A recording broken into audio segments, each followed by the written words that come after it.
Terrika Foster-Brasby. Thank you for joining me today. It's so good to see you. It's been a while. It has, but always a pleasure. So we're here in the middle of March Madness season, so we have a lot of things to talk about, but unfortunately, some not so great news has come down. JuJu Watkins' season has ended. Unless you're living under a rock, you would have already heard about this already. In round two, she tore her ACL. We didn't know at the time, but many suspected that's what it was. Later confirmed really early in the morning the next day. And so her season has come to an end. And it's just so unfortunate because, one, we were looking so forward to the potential of seeing her and Paige meet up in the Elite Eight for the rematch from last season. But you know, that's our personal stuff. Like, it's obviously really unfortunate for JuJu because we know her love of the game and how much it means to her. And she's a tremendous star already who's only growing. And so, you know, it's really unfortunate that this happened. Obviously, USC is going to miss her. The game is going to miss her. You know, everyone's going to miss her. You saw the outpouring of love that came down for her the moment people saw the injury and then once the diagnosis was confirmed. So really sad that we have to deal with this during this time. But, you know, just want to send some love to JuJu. I didn't know if you had any initial thoughts or anything that you wanted to add, like when you first heard about the injury. Well, yeah, I mean, I was watching the game when the injury happened, and again, as an analyst or a reporter, like you never really want to speculate Right. what an injury is, but when you've covered this game for as long as you have, and when you've seen injuries like this happen previously, it doesn't take much to kind of figure out the possibilities of the outcome. And so immediately my reaction was just that of heartbreak because I just thought, as someone who has helped to elevate this game, as someone who has helped to elevate this team with all of the expectations, and honestly, with just the competitive fire that you have as a player, as an athlete, like you don't want things like this to happen to anyone. And you certainly don't want things to happen like this during the NCAA tournament. But this just couldn't have happened to a better person because she's such an incredible young woman. And so for this to be the way this season ends for her, it was heartbreaking. And that was like my initial reaction when I saw it.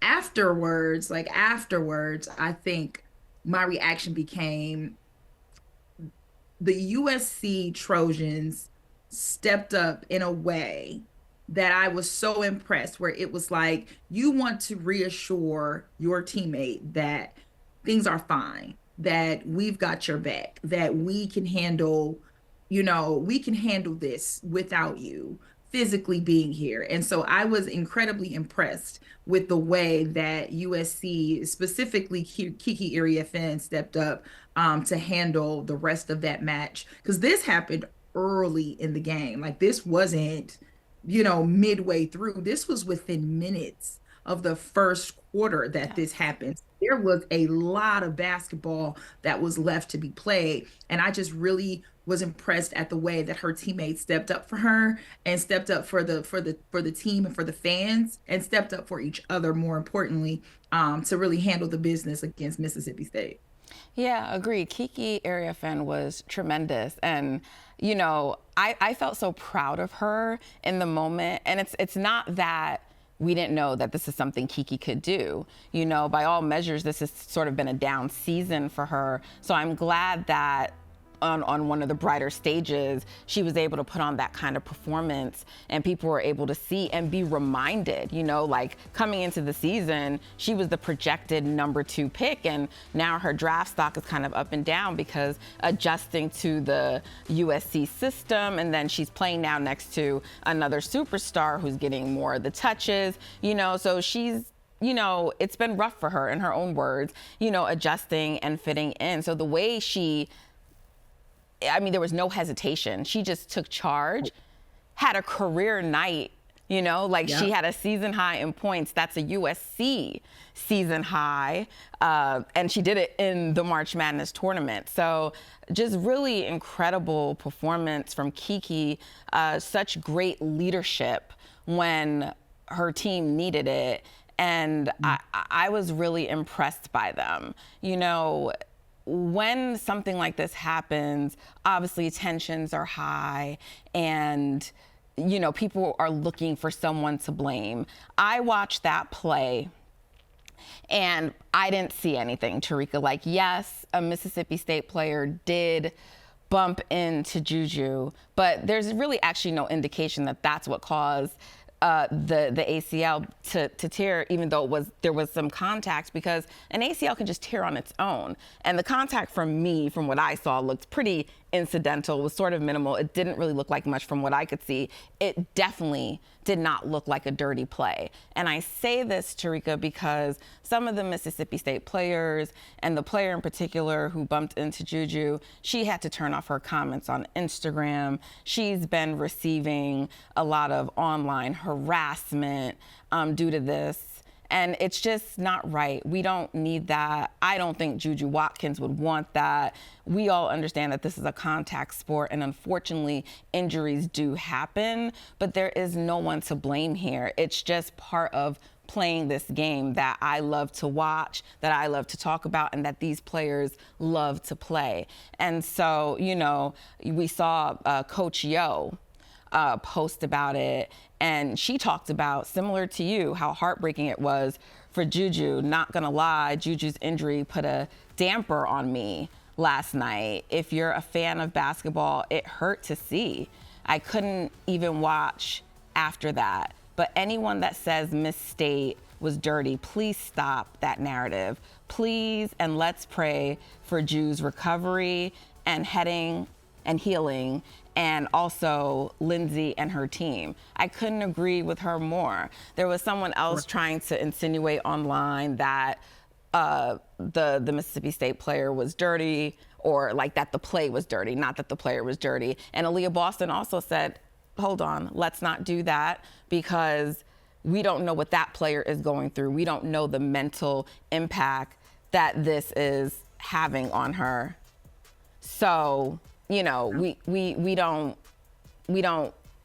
need that kind of thing right now. So Yeah, no, completely agree with you in that regard, that this happens in basketball. Like it happens in basketball. Literally earlier this summer, I was sitting courtside earlier this winter, I was sitting courtside at Athletes Unlimited, and we saw Jordan Horston literally do the same thing.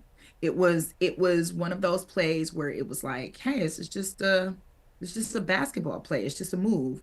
And the moment she goes down, we say to ourselves, I think this is an ACL tear. I think that this is, but again, you don't want to speculate. right. And so you say that to say it happens, unfortunately, in this game. The worst thing that you can do is say that, for one, a young college student who's trying to build her name and trying to build her game and trying to build, the one thing you aren't trying to do is intentionally take out JuJu Watkins. Exactly. Like that doesn't make any sense, number one. But more importantly, the contact was so marginal. And let's not forget, and I don't know, I said this in a different show, I don't know, but I am often wondering, and I have been, shall I say, I've been often wondering over these last couple of days, if we recall, in the first round against UNCG, JuJu had an incident where she hurt her knee and she had to sit down. And I was thinking, I wonder, was there some lingering something from the first time that she started to feel pain, that just whatever marginal contact or whatever step, you know, alongside that contact was just enough to cause a ligament tear. Like, there are so many other factors that go into this, that if the first thing that you do is come to the conclusion that a player intentionally did this, purposely did this, but like, you don't watch basketball and you are a malicious individual, and that's just the only thing that comes to my head. Yeah. Well, I think you and I are on the same page when it comes to this. So JuJu, we are wishing you well. We're ready for you when you are ready to talk to us and to come back. But I do know the comeback is going to be greater than this setback. So sending prayers and love to you, and we cannot wait to have you back.